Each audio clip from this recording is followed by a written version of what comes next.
Even as we talk about celebrating Chanukah, what is it that we're really celebrating?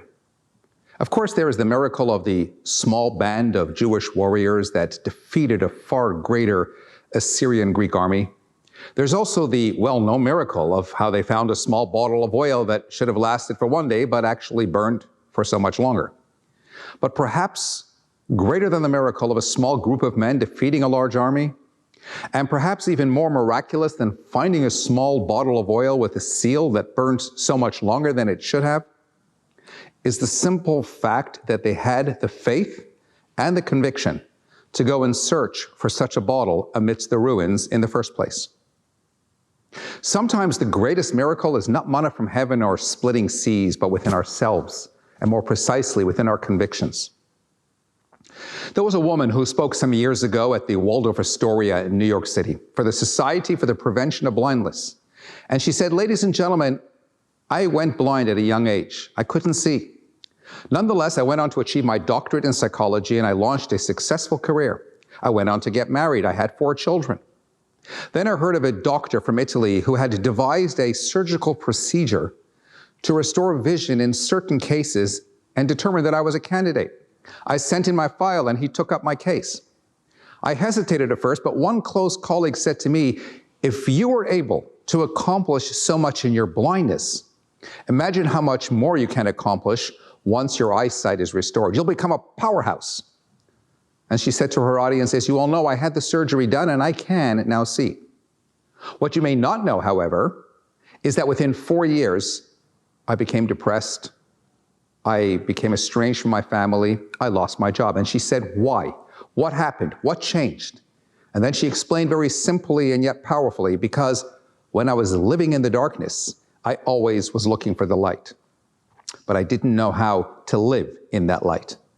That's been our biggest problem as a people and even as individuals. Adam and Eve were living in the light of paradise, but they soon get expelled because they didn't know how to live in the light.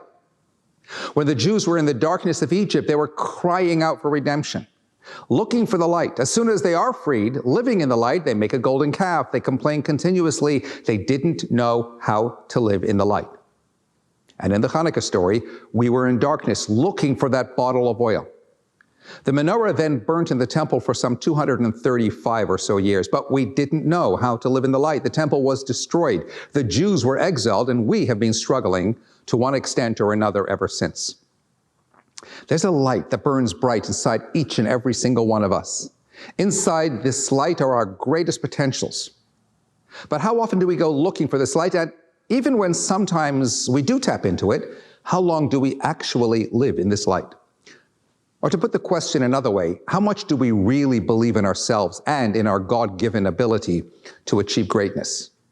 You have to believe in yourself. You need to be aware of your abilities in order to best nurture them and apply them to your life's plan and model.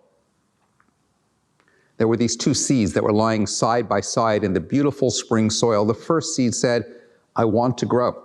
I want to send my roots deep into the ground and beneath me and thrust my sprouts through the earth's crust above me. And so she grew. The second seed said, I'm afraid. If I send my roots into the ground below, I don't know what I'll encounter in the dark. If I push my way through the hard soil above me, I may damage my delicate sprouts. What if a snail tries to attack my buds? What if a small child is to pull me from the ground? No, I choose to wait till it is safe. And so she waited.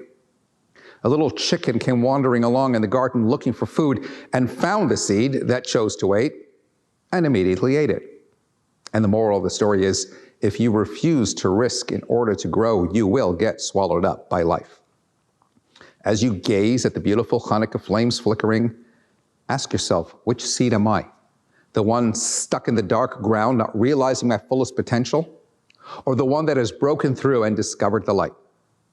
We all have greatness within us. We all contain something special. We need to sometimes stand back and look in order to capture a glimpse of a larger vision of ourselves. We must then look to discover who we really are, our uniqueness, and what it is we bring to the world. Understand that, like in the Chanukah story, each of us is a miracle of light in our own right, and determine how to live in that light. 8 ties for 8 nights. If anybody out there in JLI world wants to tap into my toy collection, you're more than welcome. Happy Chanukah. Moment of Wisdom. Sub-brief and life-changing moments. Join us. Subscribe to Moment of Wisdom channels on YouTube, Telegram, Facebook, Instagram, and WhatsApp.